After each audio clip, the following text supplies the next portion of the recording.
Welcome, ladies and gentlemen. She's Justine. And that's Danielle. And this is That's What They Called News. All right, so we're just going to jump in today because this one's a little bit longer and it's going to be all me. All you. All me.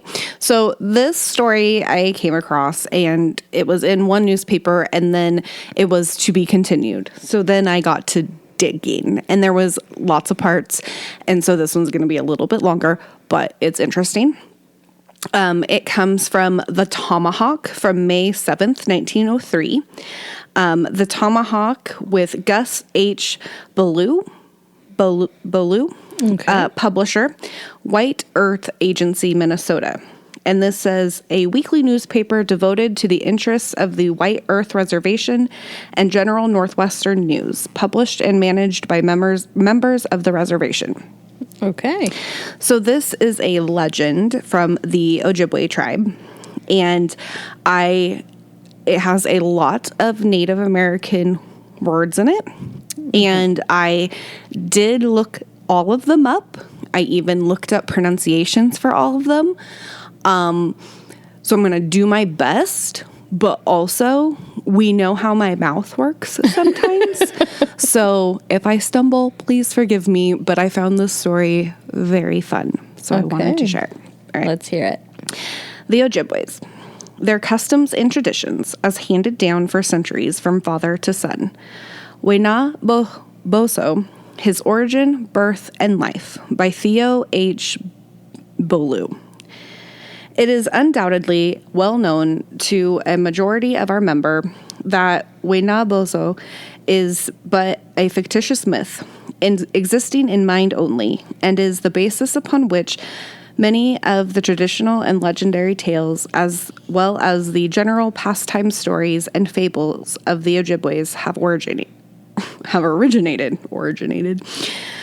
It is not only the Ojibwas who are familiar with the legend of Way-Nah-Bozho, but almost every child in the United States has heard of it through Longfellow's poem of Hiawatha. And it is from this legend that the now famous poem originated.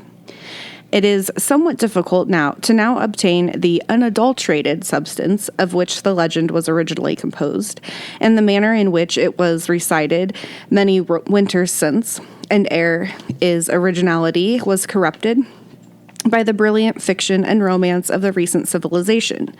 And there is much of the legend, whilst being of amusing interest to the Indian ear, loses its sweetest charms when given an English version. There are other portions also that would be considered proper and modest when related in the native tongue.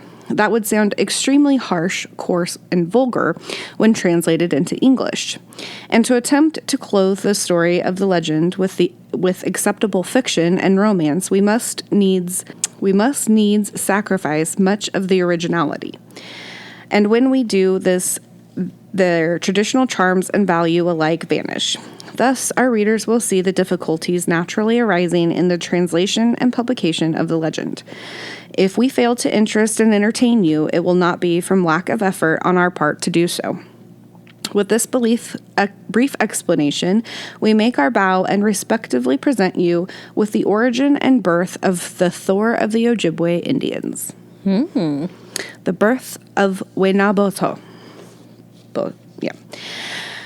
A great many winters since, and when this country was occupied and owned exclusively by Indians, there lived on the shores of a large lake in the Chippewa country, with his band, a powerful and unprincipled chief, who had a son who, besides being as unprincipled as his father, was a profligate and despised by his people. Despised. That's a fun new word. In the same village, there lived a widow with a daughter who was a virgin, pure and beautiful, with whom the chief's son was infatuated, but whose advances were repulsed by the maiden. Finally, tiring of the repeated failures of his suit, he decided to rely on his prerogative of a chief's son by having a wife selected by his father, whose requests or commands would have to be obeyed by the parents or guardians of any Indian in the band in the selection of a wife or for the son. He informed his father of his desire to secure, as his wife, the girl in question. In due time, the chief sent the customary presents to her mother with a demand for her daughter as a wife for his son. But the widow refused, and with her daughter made her escape from the village. After traveling 5 days and 5 nights without camping, they arrived at a beautiful lake where the widow decided to build a wigwam and live permanently. For some unaccountable reason, the spirits ignored and excluded the presence of man from this vicinity, and which seemed to have been the meeting grounds of the 4 powerful spirits representing the 4 winds. One day, while the young girl was gathering wild rice in the north wind spirit, who chanced to be passing by, espied her and became very much enamored for her. When she returned home, she related to her mother what she had observed. The latter became very much alarmed and warned her daughter to be very careful whenever she went out thereafter, and to be very neat about her dress and person, and to guard against the wiles of the north wind, who was a very harsh fellow and might carry her off.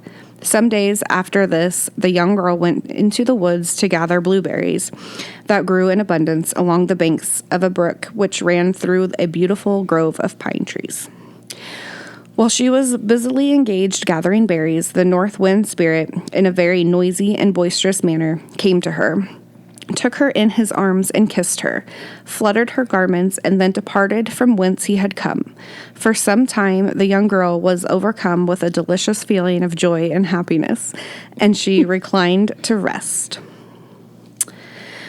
When she awoke from the delicious stupor, every tree in the forest were mingling with their voices with the birds and piping forth their sweetest songs.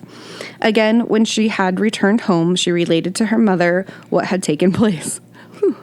The latter listened to this in silence, and when the young girl had concluded, said, "My daughter, this was foreordained." And then the young girl knew she had conceived and would become a mother. In the course of time, the young girl became very sick, and for several days she lay in pain on a couch of boughs. So, the Virgin Mary, anyone? Got knocked up by the wind? Yep. By the Holy Spirit. Okie dokie. I just find it amazing how similar all these origin stories are. I love it. One day, feeling a little better than usual, she went outside and laid down beneath the shade of a balsam tree. While resting thus, she heard voices talking as if they were in dispute, and at the same, the sweet tones of the nightingale were heard as if endeavoring to pacify the disputants. Suddenly, there was a rustle, and a great gust of wind from the north swept by, and taking the young girl in its embrace, disappeared from the earth. The girl's mother, who had been enjoying a nap, was awakened by the commotion, looked about the wigwam for her daughter, and being satisfied she was not within, hurried outside, searching and calling for her beloved child. But the sweet tones of the nightingale were the only sounds that answered her call. At last, worn with grief and weeping, she returned to her now lonely wigwam. While passing the tree under which her daughter had so lately reclined, she overheard a wee little voice say, "Nokomis, grandmother, do not cry. I am your grandchild, and have been left here to comfort and to take care of you. My name is Way-Nah-Bozho, and I shall do many things for the comfort of you and my people. And when my work is done, I will take you home to your daughter, my mother, where you will never be parted from her again." All right, so that was the first edition. Okay. So now we're continued on to the next, I was going to say episode. the next edition. Is it edition? Okay. So this is May 14th, 1903. About one of the first things Way-Nah-Bozho talked about with Nokomis was the absence of fire, as the nights at that time of the year were very chilly, and the family inheritance of skins and furs was somewhat limited. This added to Way-Nah-Bozho's discomfort greatly. One morning, having slept colder than usual, he said, "Nokomis, it is very cold here at night. I wish we had some fire to warm ourselves." But Nokomis said, "Ne anha, my grandchild. I don't think we can get fire, as it is a long distance across Gichigami, Big Water, to the island home of Jesus, son, where fire can be found. And then, too, a person would have to go before the mighty Jesus and steal away one of his rays. But that has never been done. For the island and the sacred lodge of Jesus is strongly guarded by many spirits, and his only companions are his daughters, the clouds, and who weep rain for him when he is angry or when his heart feels bad. No, my grandchild, I would not advise you to undertake such a long journey and so hazardous a task." But nothing daunted Way-Nah-Bozho. He was young, ambitious, and already he was feeling the thirst for glory and the achievements of the great deeds, and he at once set about laying plans for the undertaking. He betook himself to the woods, where he held a council with the trees of the forest. This was presumably the first council or secret session ever held. It finally ended in the birch trees consenting to give some of their wenagek bark, which was part of their snow-white garments and lined with rich purple and gold. The majestic cedar tendered him a few fragrant splinters for the keep and ribs of his craft. The staely tamarack donated some of its wadab, the strong, durable roots, to lace it together, and the princely pine tree assured him that it would shed a few tears of pegum gum to cement the whole together and make it waterproof. In time, the keep was laid. The light, feathery ribs were put in place, and the white gold-colored robes of the queen of the forest was gracefully set about the corset, and the wadab was made to gently clasp and lace together, while the tears of the pine, pegu, smothered the creases. Thus, the first Wigasigiman, birch bark canoe, was finished, and a beauty it was too, the like of which none but Way-Nah-Bozho and his descendants have ever succeeded to build to perfection. When all was ready, Way-Nah-Bozho embraced Nokomis and bid her an affectionate goodbye, after having instructed her to prepare an earthen pot wherein she was to place some punk procured for the purpose, and watch for his coming. He embarked in his canoe, having summoned the aid of his father, the North Wind, and his uncles, the South, East, and West Wind spirits. He was soon gone and out of sight. At daybreak the next morning, he found himself near the glittering shoes of the Sun's Island home. He hastily stepped ashore, and after concealing his canoe, sat down a moment to determine what course was best to pursue to procure fire. Now, Way-Nah-Bozho had the power to assume the shape of almost any animal he desired. Maui.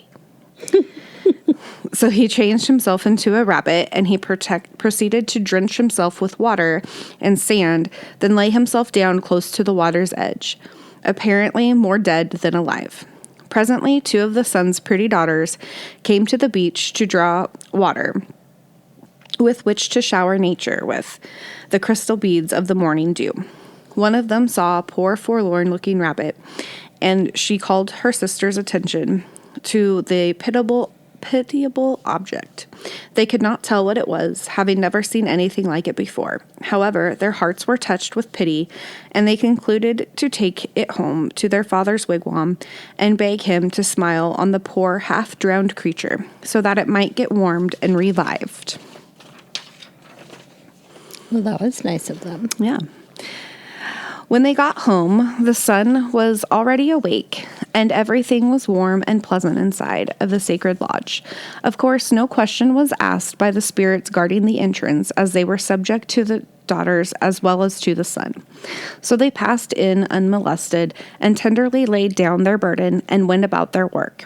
Soon the rabbit began to show signs of life by jumping up and skipping about the lodge at a very lively rate, and greatly to the amusement of the two daughters. This soon attracted the attention of the son, and he asked his daughters what this was that they had brought into the lodge, rebuking them for admitting strangers in his presence without first asking his permission. While conversation was going on, the rabbit had come and sat down opposite the son, and within easy exit of the door. There he sat, in the most matter-of-fact way, moving his long ears to and fro, and twitching his lips and nose in a most amusing and ridiculous fashion. Well, in this position, the son happened to look at him, and so comical did the rabbit seem that he could not restrain a smile of merriment escaping him, and its glittering rays rested between the rabbit's shoulders. As soon as this had taken place, Way-Nah-Bozho, for it was he, if you didn't catch that, caught spark of the fiery ray on a small piece of punk that he had fastened between his shoulders, and darted out of the lodge and sped like an arrow from the bow toward where his canoe lay concealed.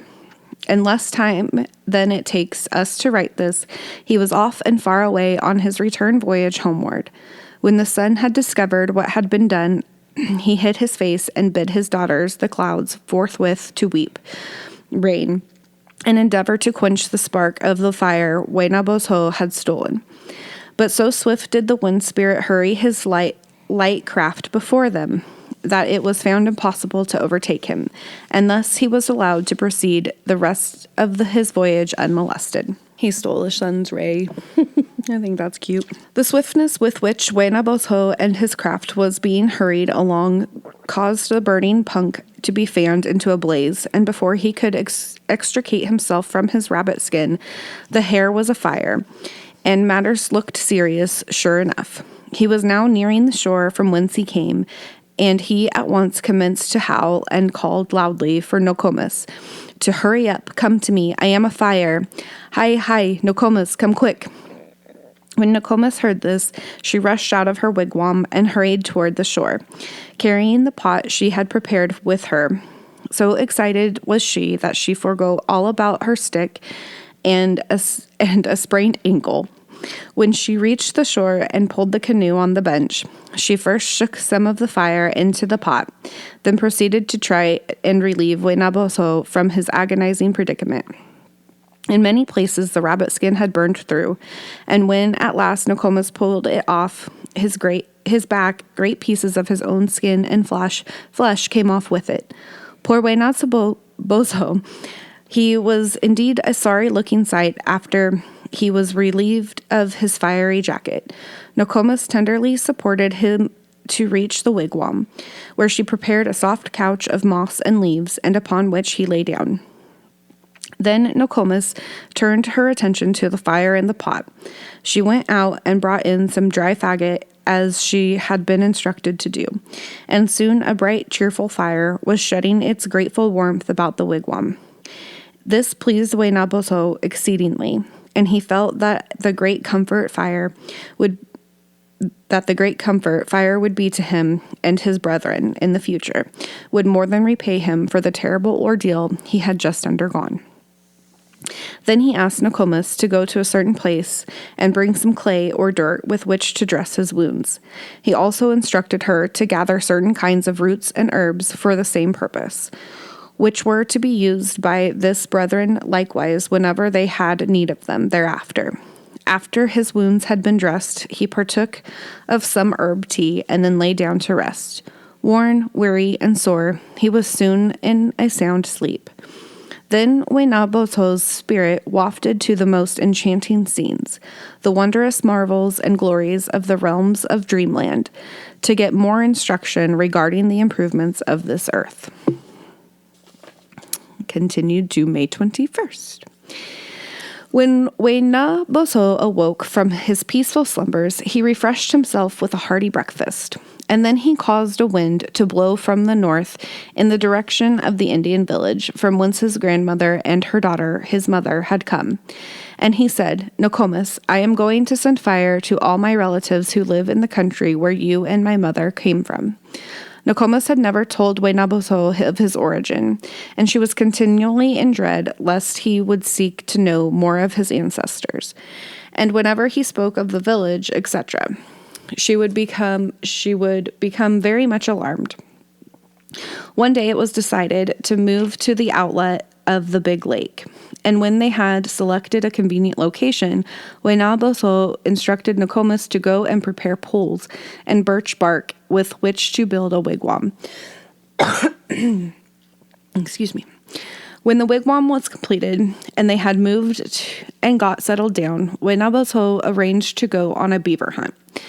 There were a great many beavers in those days, and so it was not long before he had secured a good supply, which were brought home to the wigwam. Nokomis was instructed to prepare the pelts and make them into nice, comfortable blankets, such as the Indians used before the white man came into the country.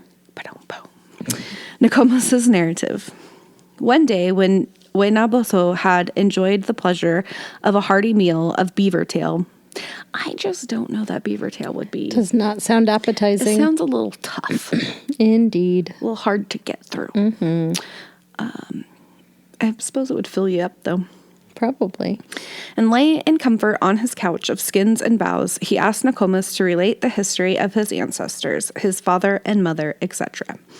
Nokomis endeavored to evade answering his questions, but Way-Nah-Bozho seemed so determined to know that she finally answered him in this wise. Your mother was a very beautiful girl who had many suitors, but the chief of the tribe desired that the youngest of his 3 sons should marry her. I opposed this marriage because the young man was indolent, lazy, and good for nothing. The chief sent 4 requests for the hand of my daughter, your mother, but I firmly refused to listen to his proposition. When he found that I would not consent to my daughter's marriage with his son, he called in one of his counselors, and after a private conference, the latter advised the chief to cause me to be assassinated. That by doing this, the only obstacle to his son's marriage to my daughter would be removed. A friend of mine overheard this plot and immediately informed me of it. That day I prepared for a journey and left the village with your mother at night. And after a weary journey of many days, we camped by the lake where you were born. When the chief heard of our flight, he was terribly enraged, and forthwith dispatched runners in all directions to endeavor to overtake and bring us back to the village, the chief himself joining in the pursuit. This pursuit was kept up for 4 days, when the chief ordered a halt to counsel with his Gisakinawania magician. But the spirits who favored our flight refused to give them any information as to our whereabouts. We had lived on the shore of the lake for many moons, when one night I was warned in a dream not to allow your mother to stand on her feet for 7 days, and to face the wind during that time. This was during the blueberry season. I guarded her very closely after that in order to see that she would not stand up.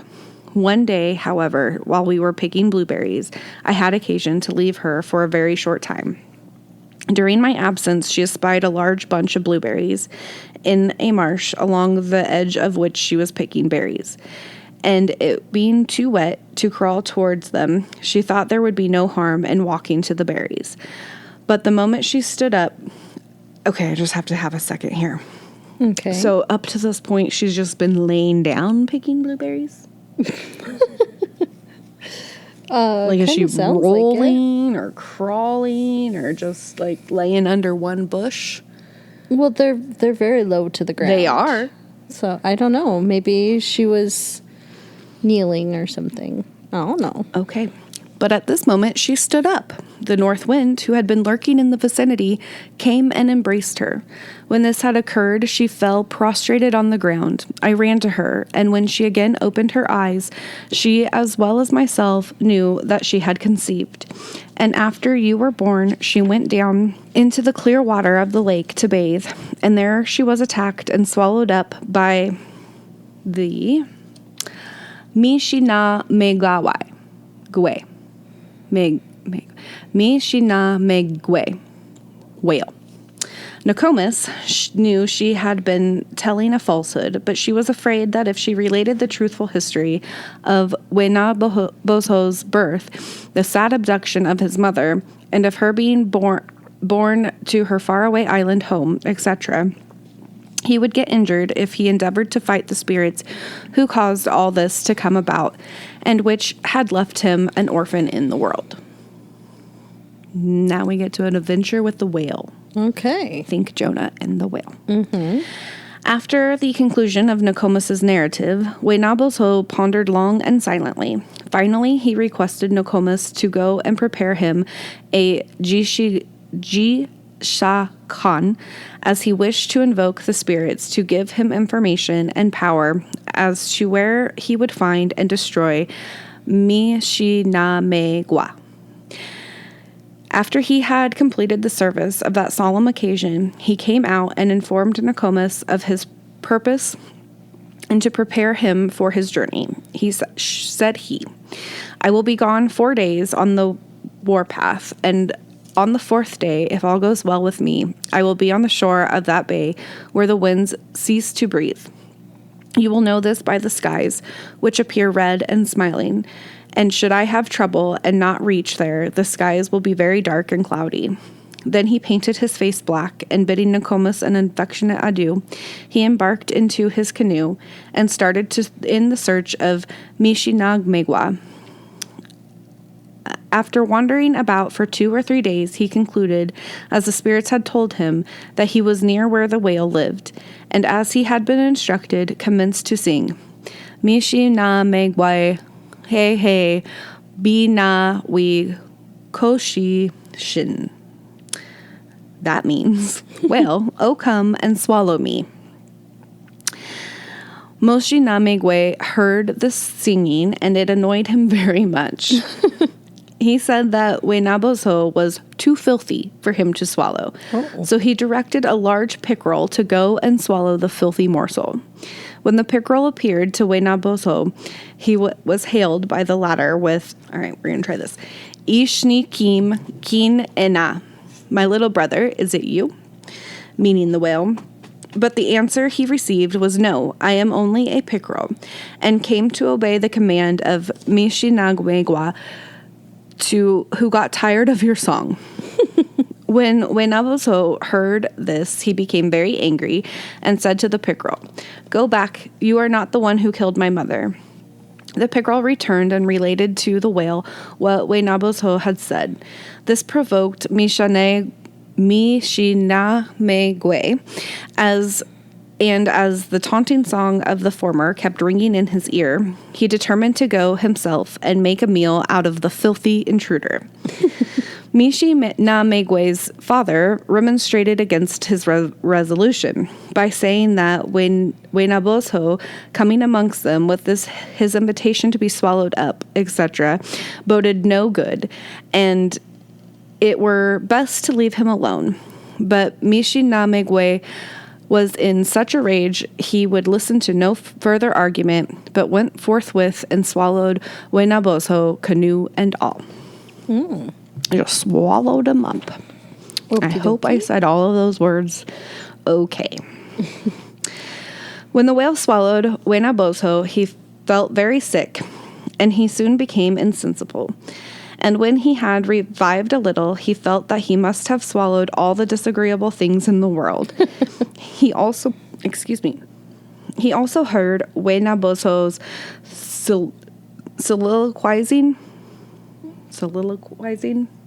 Like a soliloquy. Yeah, soliloquizing. Okay. To himself in this wise. Verily, verily, it is a fact that I have been swallowed. Fool, he shall now suffer for having swallowed my mother and making me an orphan." Then Way-Nah-Bozho commenced to take note of his surroundings, and the first thing he saw was a weasel, who, like himself, had been swallowed by the whale.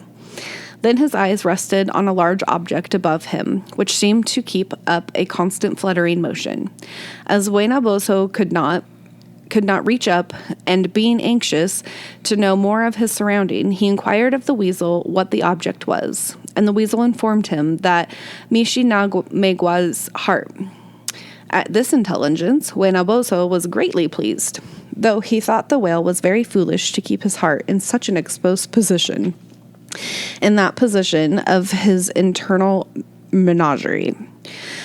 Then Way-Nah-Bozho, addressing the weasel, said, "We must destroy Mishi-Na-Megwa's, or we ourselves will both die. If you will go up there and fight his heart and help me destroy him, I will reward you by making you white in winter and brown in summer, so that you can better avoid your enemies. I will also show you where to strike your enemy, so that you can always draw his heart's blood." The weasel, nothing loath, attacked Mishi-Na-Megwa's heart vigorously. The latter commenced at once to complain of being sick at the stomach, and he attributed the disorder to indigestion caused by the unsavory mess he had lately swallowed. In order to relieve the pain, which was now becoming unbearable by the constant gnawing of the weasel at the arteries of his heart, and also to drown Way-Nah-Bozho, who he was now sure was responsible for this pain, Mishi-Na-Megwa's swallowed a large quantity of water, but this had no effect on Way-Nah-Bozho, since his canoe had also been swallowed with him, and he could float easily and comfortably inside the huge body of the great spirit of the big saltwater lake. Finding no relief in this remedy, Mishi-Na-Megwa's made an effort to throw out Way-Nah-Bozho, and in doing this made the water foam with the slashing of his large body. In his agony, he said, "Hey, Kal E Sa. Oh, it is impossible," and then started with all his might in the direct line which happened to be towards Way-Nah-Bozho's home. After swimming swiftly for miles, Mishi-Na-Megwa turned over on his side and died, the weasel having completed his deadly work and severing the main arteries of the great sea spirit's heart. It so happened that Mishi-Na-Megwa's death took place at a point a half a noon's distance from the shore, which was only a short distance from the spot where he had directed his grandmother to come and await him. Way-Nah-Bozho knew this, and he called to his uncle, the West Wind, to blow the large carcass ashore in order that he might land without trouble. Immediately, a strong wind blew from the west, and Mishi-Na-Megwa's body soon touched the shore. While Way-Nah-Bozho was meditating about the manner in which he could secure his release from this disagreeable and oily prison, he heard a peculiar noise overhead, and looking up, he saw through a small hole which crows had made a large number of them busily engaged in making it large enough to enable them to get at Mishi-Na-Megwa's intestines. Gross. Knowing the perversity of these birds, amen, Way-Nah-Bozho said to them, "Ni kim edug, my little brothers, leave my wa-ka-egun, round teepee, alone." He called the whale a teepee. That's funny. "You will destroy it." They paid no attention, which pleased him very much, and they soon had a hole large enough to enable him to crawl out, which he lost no time in doing. As soon as he had succeeded in getting out of his uncomfortable quarters, Way-Nah-Bozho called the weasel, which came to him, and he said, "Nikim, little brother, as a reward for assisting me to destroy Mishi-Na-Megwa, you will hereafter be the color of the ground during the summer and the color of the snow during the winter, and thus you will be better able to kill the game you hunt and to avoid your enemies." Way-Nah-Bozho then commenced to look for the place where he had directed his grandmother to await him. And observing a thin streak of smoke a short distance from where he stood, he proceeded to the spot. Then there he found his grandmother, to whom he related his experience. She listened tentatively to all he said, and when he got through, said, "My grandson, you have made a great mistake. For Way-Nah-Bozho's relatives are the most powerful spirits of the sea, and they will not overlook his death without an attempt at vengeance, and you will surely have war with them." Way-Nah-Bozho, in the pride of his early youth, said, "Ma no cow in good no." How do I sound? Very authentic. So be it. It makes no difference. I will be glad to go on the war path and have their braves meet and test the courage of a strong heart. When Way-Nah-Bozho's relatives heard of his death and who caused it, they immediately called a grand council to which all the spirits of the big saltwater lake were invited. At this council, it was decided to go to war with Way-Nah-Bozho. After this declaration of war, Way-Nah-Bozho could not approach a large body of water without being compelled to do battle with one or more water spirits, in which he inevitably got the better of them. He was repeatedly cut into pieces. Wow. But his father, the North Wind, invaluably brought him back to his original being from a drop of his blood. It was a furious war that raged between Way-Nah-Bozho and the great water spirits, and the shrill war cry of his race was often heard in those days, much to the amazement of his kinsmen on earth, the Unish-in-Abeg, spontaneous men, or Chippewa Indians, who had not yet seen him, and only knew of him as an eccentric and foolish Indian. After repeated failures to destroy Way-Nah-Bozho, the water spirits invoked the aid of their relative, the rain spirit, to drown the former, for, they said, he could not be killed in an ordinary way. The rain spirit agreed to comply for their request. The Indian version of the flood. Okay. Immediately it commenced to rain in torrents, and for many days it rained incessantly. The country surrounding Way-Nah-Bozho became flooded, and he was compelled to keep moving constantly from one high point of land to another. He finally reached the highest mountain in the land, and upon which was standing a very tall pine tree. He climbed this tree and built a nest near the top of it, and it still rained, and the water kept rising. I would really like to know where Nokomis is. Right. Where did she go? Also, why has he not thought about asking his dad, The North Wind. the North Wind, what happened to his mom? Well, the North Wind sounds like a wily creature. True. I think he's kind of like, Loki. yeah. All right. After Way-Nah-Bozho had climbed to the topmost branches of the tree, and when only his face was out of water, it stopped raining, and the water ceased to rise. Way-Nah-Bozho then called together all the best swimming animals that were around him, and directed each one to dive and try to get enough earth for seed for another world. But all of them failed and were drowning, except the muskrat. This little animal, although it was lifeless when it returned to the surface of the water, had a very little earth in the creases of its claws. This Way-Nah-Bozho took, and blowing life into the muskrat, also blew the grains of earth that it brought up, and immediately a small island was formed, just like that. Wow. Way-Nah-Bozho then called to a fox that was floating around on some driftwood, and directed it to take a mouthful of earth and let it fall from its mouth as fast as it ran around the edge of the island. The island soon got so large that it finally touched another large and strange land. Here he found his grandmother, there she is, to whom he related his experience. Nokomis also told him of her escape from drowning, and admonished him not to seek any more adventures, as he would not fail to bring trouble upon himself if he continued to do so.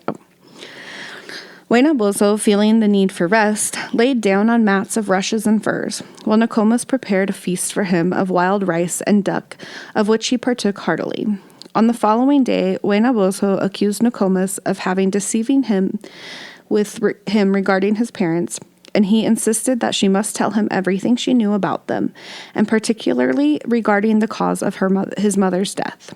Nokomis tried to dissuade him from his purpose of learning more of his past and parentage, for she feared he would get into further trouble if she told him the truth. But he was determined to know everything, and no argument could turn him from his purpose.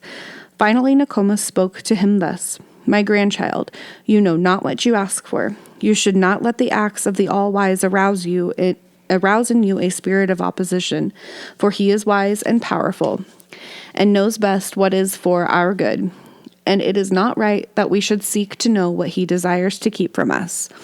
We were permitted to foresee the hidden paths of life's journey. Our hearts would never be in pain, and our eyes would flow with tears." You should therefore be satisfied that you have been spared and are well in body and have a strong life, and that you will some day see your mother. But Way-Nah-Bozho was obdurate and insisted upon knowing the truth respecting his mother's death, and the old woman, seeing further dissuasion useless, said, "My grandchild, it was you who killed your mother. She gave her life that yours might be spared, but your father, Machikiwis, was indirectly the cause of her death. But let me warn you against your father, for he is a very wicked spirit that destroys everything that has life with which he comes in contact. He lives in the fourth folds of the skies." After hearing this, Way-Nah-Bozho was convinced that Nokomis had finally told him the truth, and for a number of days following this statement, he was finally engaged in preparing himself for a long journey. He painted himself with many different colored war paints, which Nokomis procured for him from the roots and plants and from rocks. He also wore leggings, and his shirt worked with colored porcupine quills, and his war bonnet was made from the tail of a deer with 2 eagle feathers adjusted in the center of it. This headdress was the first of its kind ever made, and Way-Nah-Bozho said to Nokomis that if he was destined not to return from the trip which he intended to take to tell his people, the Unish-in-Abog, that they should adopt this headdress, and with it they should reach the end of the big woods. After Way-Nah-Bozho had completed all his preparations, he made a pair of snowshoes and started for the land of Mudkikiwis. His strides were long, and he traveled as fast as thought. He soon reached the realms of Mudkikiwis, who was expecting him. When the latter saw his son coming, he was filled with fear, for he knew what Way-Nah-Bozho was invincible.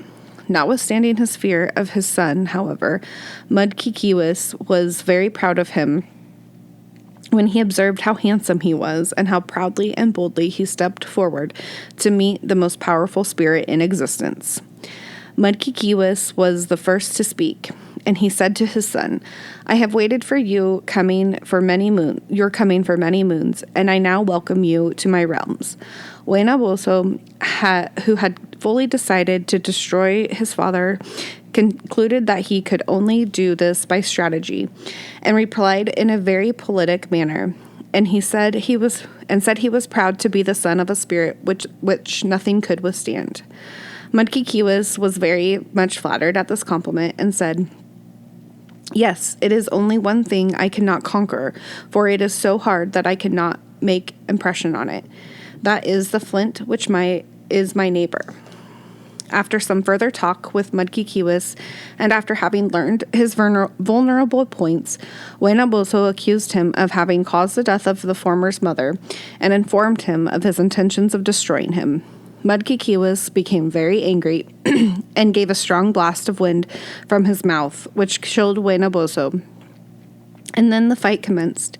It lasted 3 days, and at the end of that time, Mudkikiwis became exhausted and made a proposition of peace and offered Way-Nah-Bozho control of the earth and all that was in it. He said, "I am immortal, and you cannot destroy me, and I have not fought with you seriously, but it was only to try you." Dun, dun, dun. Daddy's getting mad. This reminds me so much of Supernatural, though. Mm-hmm. Like, I can see the scene in my head with they like come up out of the ground and like Michael and Lucifer fighting. Yeah. After Way-Nah-Bozho had returned to Nokomis and had refreshed himself with the soothing comforts of sleep and food, he related to her the incidents attendant on his journey and of the authority and power vested in him by the All-Wise as Lord and Master of the earth.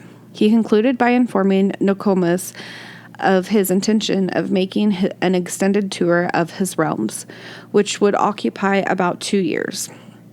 When Nokomis learned this, she was much grieved. She said, "My child, the land which you intend to visit is fested by evil spirits, principally the followers of Wendigo, cannibals, which are very numerous, powerful, and ferocious, and no one has ever got within their power, has ever been known to return.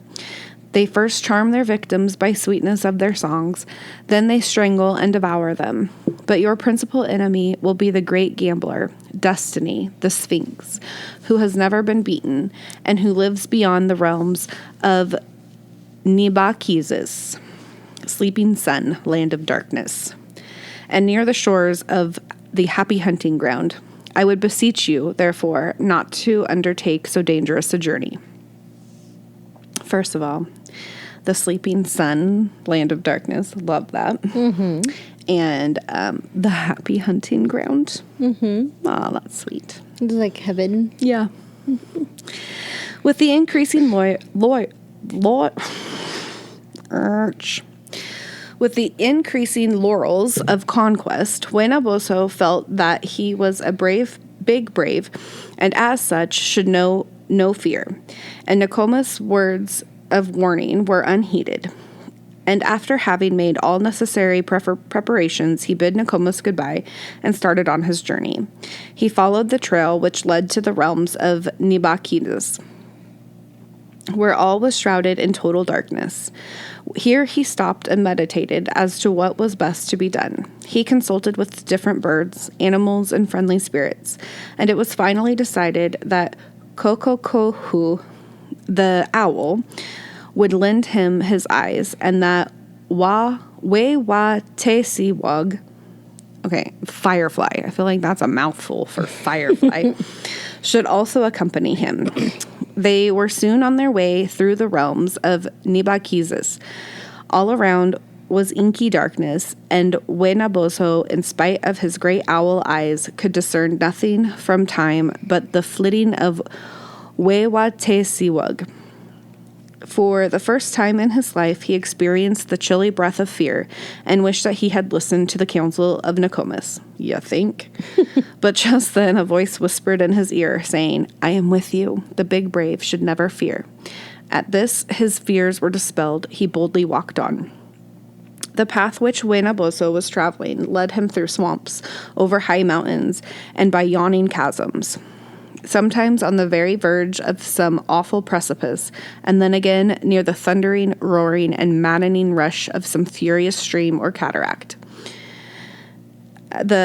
From pit and chasm he saw the hideous stare of 1,000 gleaming eyes. He heard the groans, the hisses, and yells of countless fiends, gloating over their many victims, the victims of sin and shame. The Way-Nah-Bozho knew that this was the place where the great gambler consigned the spirits of his many victims, and he vowed that if he ever destroyed the gambler, he would liberate the victims who were being tortured. At last, all noises gradually ceased, darkness disappeared, and it was again sunlight. Way-Nah-Bozho put off his owl eyes and bid Way-Nah-Bozho to return from whence they had come. He then proceeded to a high eminence where he looked about for the wigwam of the gambler, and he saw in the distance a large wigwam. Thither he hastened with his footsteps. When he again looked for the wigwam, he discovered that he was very near it. He also saw that there were numerous other trails coming from different directions, but all leading toward the wigwam. This wigwam presented a ghastly and hideous appearance, it being completely covered with human scalps, with ears appending to there. So they had their ears? Sounds like Scalps it. with ears. Okay, scalps, not heads. Oh my gosh, I got it. Adventure with the Gambler. We're getting close. You hanging in there? I am. I think it's a fun story. It is. Way-Nah-Bozho approached the entrance of this ghastly abode, and rising the mat of scalps, which served for a door, found himself in the presence of the Gambler. This being was a curious-looking object, and seemed almost round in shape, and Way-Nah-Bozho thought he could not be very dexterous gambler, who would let himself be beaten by the being who was then grinning at him. Finally, the Gambler spoke and said, "So, Way-Nah-Bozho, you too have come to try your luck. And do you think I'm not a very expert gambler?" And he grinned and chuckled, a horrible mingling of scorn and ridicule. Reaching for his war club, he continued, "All those hands you see hanging around this wigwam are the hands of your relatives who came here to gamble. They thought as you are thinking. They played and lost, and their life was the forfeit. I seek no one to come and gamble with me, but that they that would gamble seek me, and whoever enters my lodge must gamble. Remember, there is but one forfeit I demand of those who gamble with me and lose, and that forfeit is life. I keep the scalps, ears, and hands. The rest of the body I give to my friends, the Wendigo, and their spirits I consigned to Nibakizis. I have spoken. Now we will play." At the conclusion of this speech, Way-Nah-Bozho laughed long and heartily. This was unusual for those who came there to gamble, and the gambler felt very uneasy at the stolid indifference of his guest. "How?" said the gambler, taking the bagese o nagan, Indian dice dish or dish of fortune. "Here are 4 figures, the 4 ages of man, which I will shake in the dish 4 times. If they assume a standing position each time, then I am the winner, and should they fall, then I am the loser." Again, Way-Nah-Bozho laughed a merry laugh, saying, "Very well, I will play, but it is customary for the party who is challenged to play any game to have the last play." And the gambler consented to do this. Taking up the dish, he stuck it a sharp, quick blow on a spot prepared for the purpose on the ground, and the figures immediately assumed a standing position. This was repeated 3 times, and each time the figure stood erect in the dish.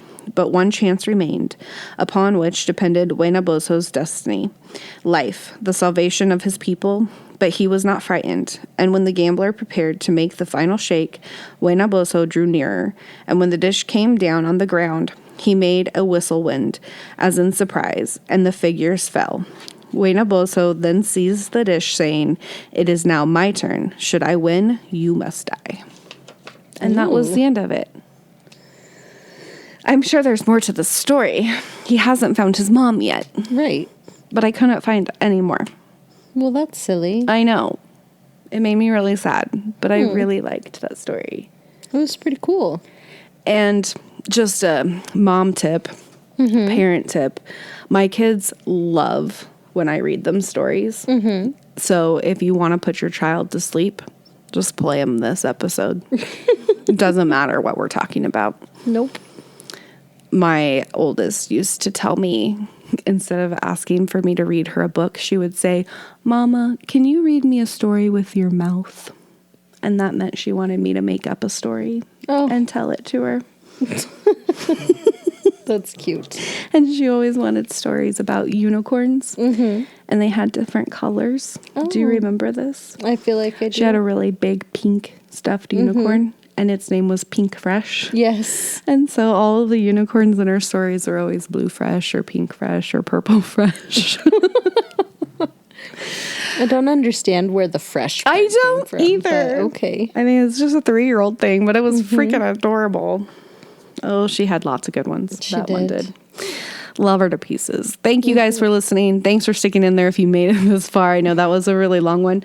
But actually it wasn't that long. I mean, it was a long time altogether, but it was about normal speed, normal time.